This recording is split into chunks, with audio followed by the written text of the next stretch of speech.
Voting for nominations in the 19th Annual People's Choice Podcast Awards is now open at podcastawards.com. You can support Makeshift Stories by casting a vote for us in the fiction or storyteller categories. Thanks for helping.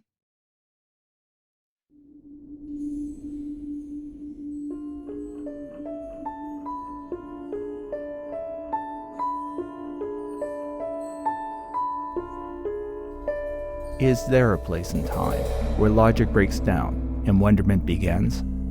Could that be somewhere at some time along an infinite line between the reasonable and the highly unlikely? Join us on a journey into the improbable. Makeshift Stories presents Episode 291, The Wind Rustlers. Read by Alan V. Hare. Opening and closing theme by Matthew Erdman. Somewhere and sometime, doing the right thing might involve ignoring the accomplice to a crime. With a deafening roar, the auto transport truck sped away, abandoning Beau in a desolate expanse of nothingness. "Never trust an AI," he muttered, wishing he had checked the map before asking the transport's autopilot to be let off at the next town. It was a harsh and barren landscape where he had been dropped off south of Calgary, the Great Plains Economic Zone's capital. Here, towns had withered away like dried-up rivers, leaving only traces of their existence behind. The sun beat down relentlessly on the cracked earth, creating a mirage of shimmering heat that distorted Beau's vision. Beau felt small and insignificant in this vast, deserted landscape. He brushed the sweat from his head before putting his baseball cap back on and adjusting the brim to keep the midsummer sun out of his eyes. To the west, in the distance, he could just make out the gray-blue line of the Rockies, shimmering in the heat, rising behind the rolling hills baked brown by decades of drought. Occasionally, clumps of genetically altered grasses from a previous misguided attempt at restoration could be found scattered throughout the terrain. The plants only thrived in areas with ample runoff following the all-too-infrequent storms. Their rubbery stems and leaves also proved cattle-resistant, making the animals sick when they ate the feisty little things. The cattle and most of humanity were gone, leaving the plants to their fate. A faded, battered green sign suggested the next closest place was Foothills Springs. The arrow pointed toward the mountains, and a 5 implied the distance. Beau sighed but was glad to give his legs a stretch.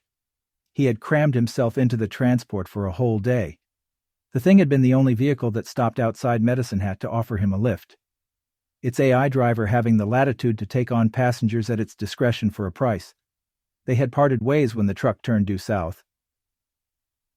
Beau picked up his old pack and headed west on the gravel.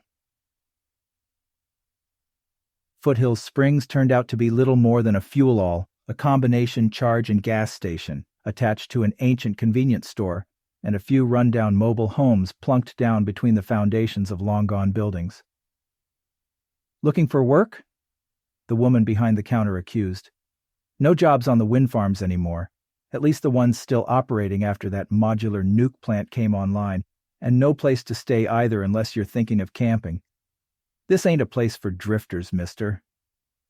Beau gave the woman a wan smile and spotted a notice board with so many layers of tattered notes that it would take an entire archaeology field team to unearth its original cork surface. "There's nothing there for the likes of you." Beau ignored the woman, scanned the board, and pulled the only relatively new notice off. "This still looks current," Beau said, reading the contact info. "Yeah, I guess. Helen's been trying to find out who's been siphoning off power from her turbines for months. Don't know if she's still got the cash for that reward, though.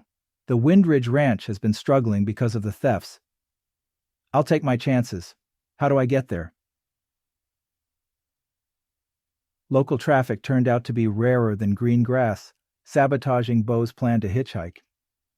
So he was tired by the time an assemblage of rusting trailers, nestled in the leeward side of a narrow coulee, announced itself as Windridge Ranch. A Texas gate on the narrow gravel track at the front of the property spoke to a time when there was still enough water for livestock. Not wanting to risk twisting an ankle, Beau opted to use a stick to separate the barbed wire fence butting up to the gate and slid through on his hands and knees. As soon as he crawled into the compound, the roar of an ATV broke the silence. The machine accelerated toward him, at the head of a comet trail of dust, skidding to a stop centimeters from Beau, blocking his way. "Hey, this is private land!" the voice of a young male informed Beau. "I'm here about the reward." Beau held out the notice he had pulled off the board at the fuel-all. As the dust settled, he could make out a thin kid with long hair wearing a concert t-shirt for a post-industrial grunge band Beau knew was popular back in Cascadia. The kid, maybe 17, squinted at the crumbled sheet. "So you think you know who's doing it?" "No, but I can find out if you give me half a chance." Beau picked himself up and held out his hand. "My name is Beau. I used to be in corporate investigations. I take private cases now like this one." "So you're a bounty hunter." "When there is a bounty to be had," Beau smiled. "Maybe there's no bounty anymore. Best you be on your way then, mister." "There's no expiry date on this," Beau rattled the paper. "And the woman at the fuel-all mentioned that thefts are killing your operation. Let me at least talk to your boss."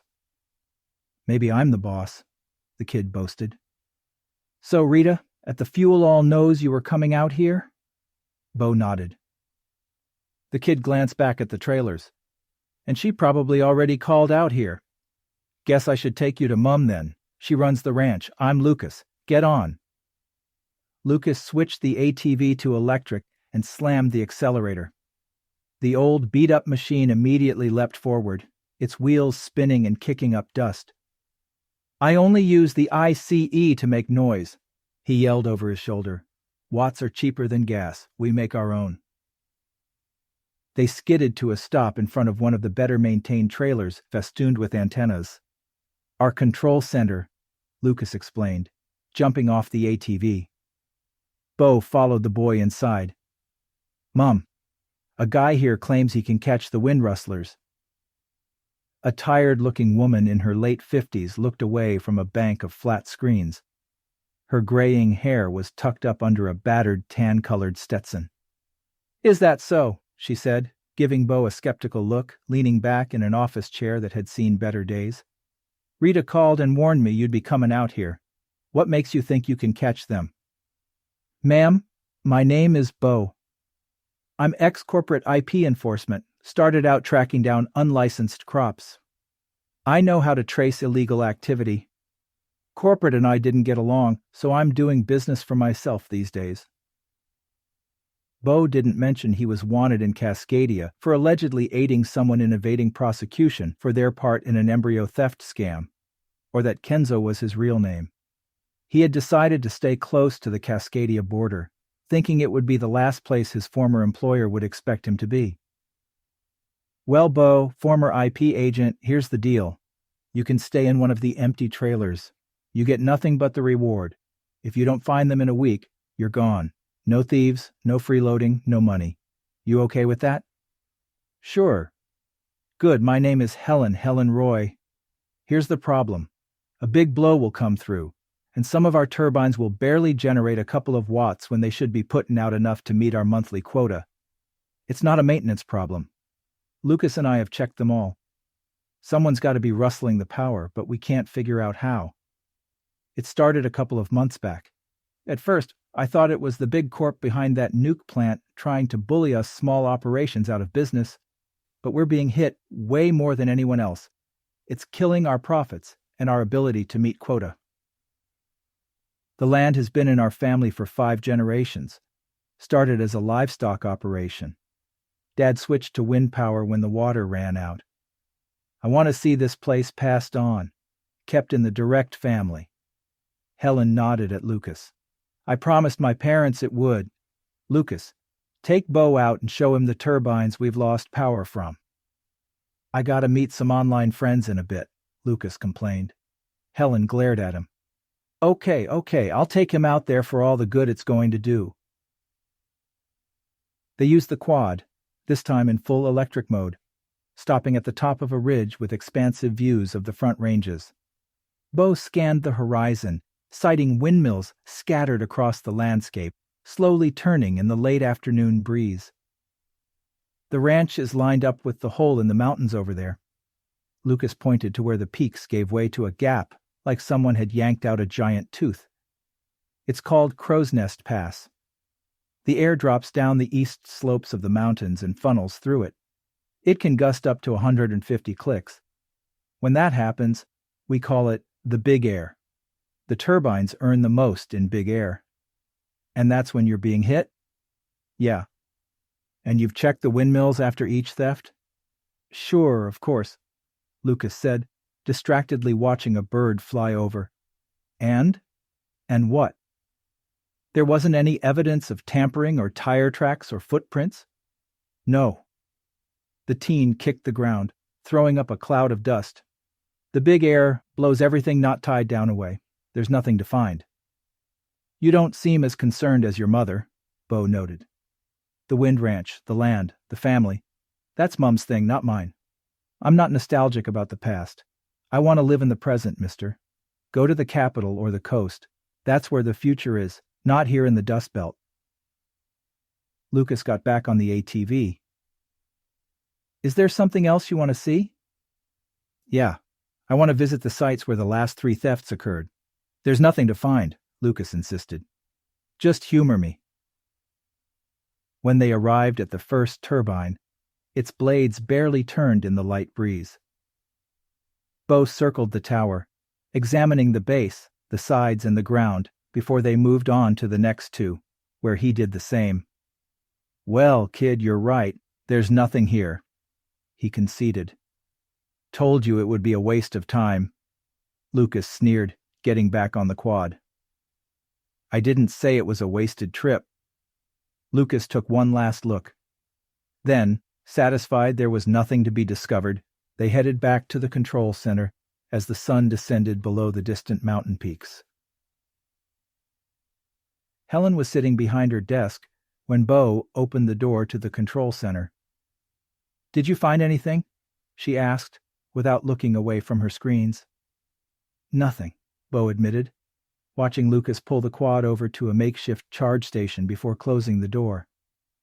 Not surprised. I sent Lucas out after each theft. He didn't find anything. And you don't find that a bit odd? I mean, there's not even a scratch on the maintenance hatches. You'd have to break them open to access the transmission cables, wouldn't you?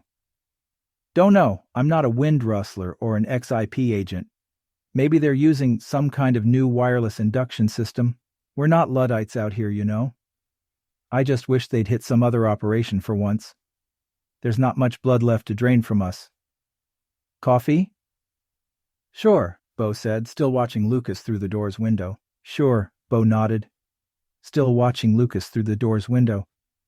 The teen hadn't yet plugged in the ATV. Instead, he typed something on his handheld. Lucas looked up, noticed Beau, and quickly put the handheld away. Your son doesn't appear to share your concern for the ranch. It's just a stage all the kids around here go through. You think things are better, more exciting, somewhere else. Then you get there and discover the truth. It's all the same, except you've got more support back home. He'll eventually come around, Mr. Tanaka, but just call me Beau, so you know he wants to leave, and that doesn't bother you. Like I said, he'll come around. A red notice popped up on one of Mary's screens. Excuse me? She scanned the new information. There's a high-pressure dome setting up over the mountains and a strong low out east. That's the perfect condition for big air. I'll make fresh coffee. It's going to be a busy night.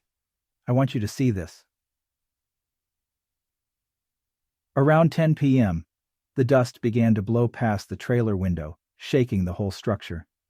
Beau had nodded off and jerked up in his chair. It just started, Mary told him, handing Beau a fresh coffee. He took a sip and grimaced, looking around the office. Lucas doesn't help you monitor the wind generators? I'm lucky to get him to help with daily maintenance. He'll be in his room playing a game with some online friends. If I made him work in the evening, I'd have an open revolt on my hands. Helen opened a window on one of the screens. Looks like the peak gusts will be along the North Ridge. The real-time monitors have automatically switched over to the turbines there. 2 rows of gauges popped up on the largest screen. The top row showed the turbine rotation rate already increasing, and the bottom the watts produced along with a percentage. "What does the percentage mean?" Beau asked. "It's the efficiency of the turbine. They run between 50 and 55%. That's the amount of power they're extracting from the wind. And you only monitor 10 at a time, not all of them? Our system's old, and we don't have the money to upgrade. The data from the other turbines is stored, and we download it once a week. It's how we discovered the thefts. A turbine will suddenly drop to 10 or 15% efficiency for a few hours, then pop back to normal. And you've never seen that behavior from the wind turbines you monitor in real time?" "No." "So whoever is doing this knows which windmills you're monitoring?" Helen turned away from the screens to face Beau. "I don't like what you are implying. Are you thinking this is some kind of insurance scam, Mr. Tanaka? That I'm telling the Rustlers where I'll be watching so they can come in and steal us blind? We haven't been able to afford insurance for a couple of years. Besides, spot monitoring is a common practice for smaller operations like ours, and it doesn't take a genius to figure out we're only tracking the high performers." "I wasn't accusing anyone," Beau said. "Just trying to learn more about your operation. One more question.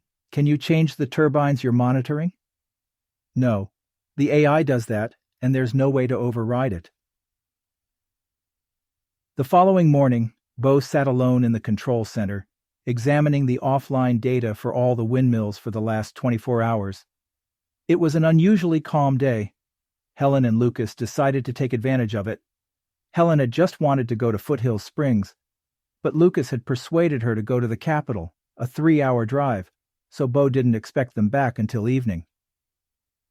At first glance, the data was hard to interpret. Some turbines had been shut down for maintenance, and others outside the main river of air that had rushed through the area barely generated anything. So the watts produced were all over the place. Beau was about to give up when he remembered the efficiency data and pulled it up. 3 turbines immediately stood out. They were just outside where the strongest winds had been, operating at 5% efficiency. He tagged their location on his handheld and went to find the ATV. The wind, or someone helping it, had not quite whisked the tire tracks away at the second turbine tower. Beau had almost missed them. It was the glint of a tiny piece of silvered plastic lying in the track that had caught his eye. Once he noticed it, subtle depressions in the sandy soil revealed where a heavy vehicle had parked, but there were no other signs someone had been there. No signs the maintenance hatch had been forced, or that a cable must have been run from the truck to the tower. Nothing. "I know you want to spend a few days in the city, but you've got obligations here. You're supposed to be learning to run the business. I can't teach you that remotely," Helen complained. "You're not getting it. I'm not staying here. I don't need to know how to run the ranch," Lucas yelled. Beau could hear the argument through the thin walls of the trailer as he walked toward it. He knocked on the door, and the heated voices stopped. Helen, red-faced, opened it. Behind her he could see Lucas pacing. "You're back? I thought you had stolen the ATV and left." "I told you I was going to dig into your data." "And that involved taking off on our ATV? 3 turbines were hit last night. I went out to see them." "Did you find anything?" Helen demanded. Beau hesitated. "I found depressions near one tower. Someone was there, probably a big heavy truck stuffed with high-density storage batteries." Lucas stopped in his tracks, their eyes meeting briefly. Then the kid kneaded his face with his hands and quickly turned away. "Obviously they'd need a truck. Anything useful?" Beau glanced at Lucas again. The kid was trying and failing to look unconcerned. "No, not yet." "Glad I'm not paying you by the hour." Helen scowled as Lucas pushed past her out the door. Beau turned to watch the kid disappear into the growing twilight. "He's my problem, not yours. You just find those damn Wind Rustlers. You got a week. After that, it won't much matter. If we don't meet this month's power quota, we'll lose our contract with the grid." Does Lucas know that? What do you think? Shouldn't you be doing something to find the thieves? Go. Helen slammed the door, shaking the whole trailer. 3 nights later, Beau was crouched behind an eroded rock outcrop just below a line of wind turbines. The local weather AI was projecting up to 120 kph gusts on the neighboring ridge. It was another big air event, and probably the last before the end of the month. Even where Beau was, a few hundred meters away, the wind was already reaching 80, picking up whatever was still left on the ground and turning it into a horizontal rain of sand and debris. Beau was glad he had found an old pair of ski goggles in one of the tool sheds. The pitting on the lenses proved they hadn't been used for skiing. He wouldn't have been able to see anything without them. Beau had kept to himself since walking in on the argument, only talking to Helen when he needed access to the ranch's power generation data, and avoiding Lucas when he could. Beau had waited for the weather AI to predict the next big air. He then made a show of asking Lucas to drop him off at a group of turbines a few kilometers from where he had determined the most likely spot for the next heist. He even insisted Lucas help him watch the towers. However, as Beau expected, Lucas declined. It had taken 2 hours to scramble over the rough terrain to the rock outcrop he was now hiding behind, confident that Helen and Lucas didn't know where he was. Just after the sun had dropped beyond the mountains, he poked his head out from behind the rocks to check the ridge.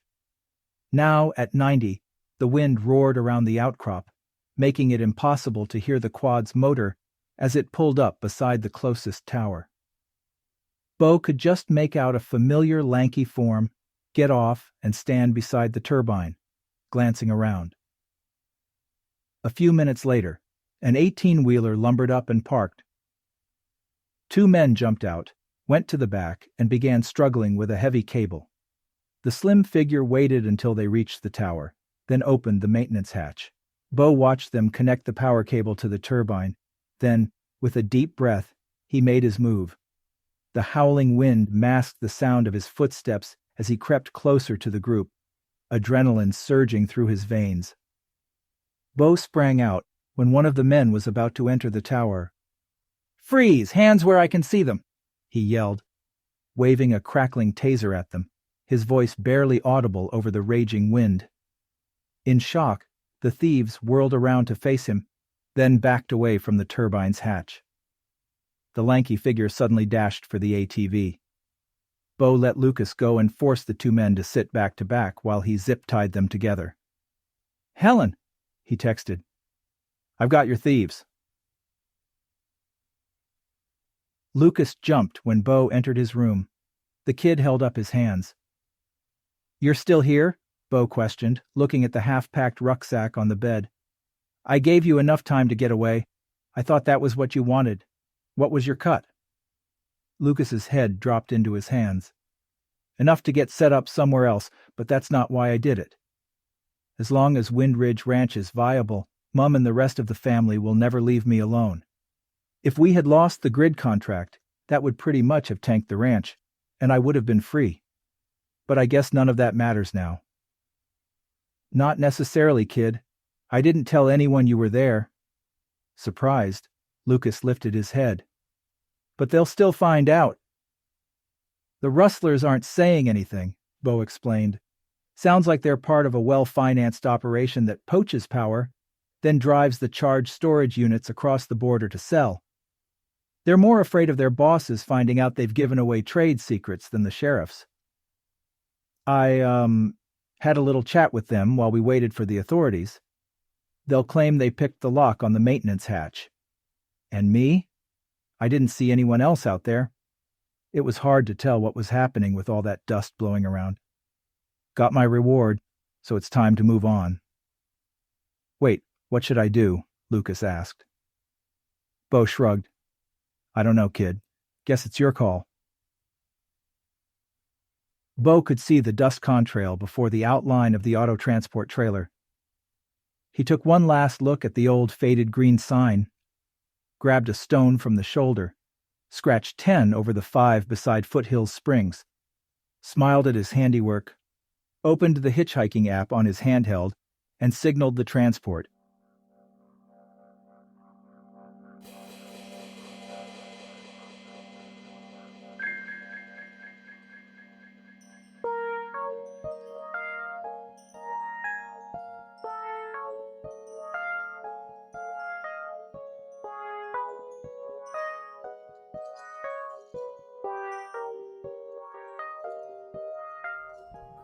You can help us create original content twice a month by heading over to ko-fi.com/makeshiftstories and making a one-time donation, or becoming an ongoing supporter at patreon.com/makeshiftstories.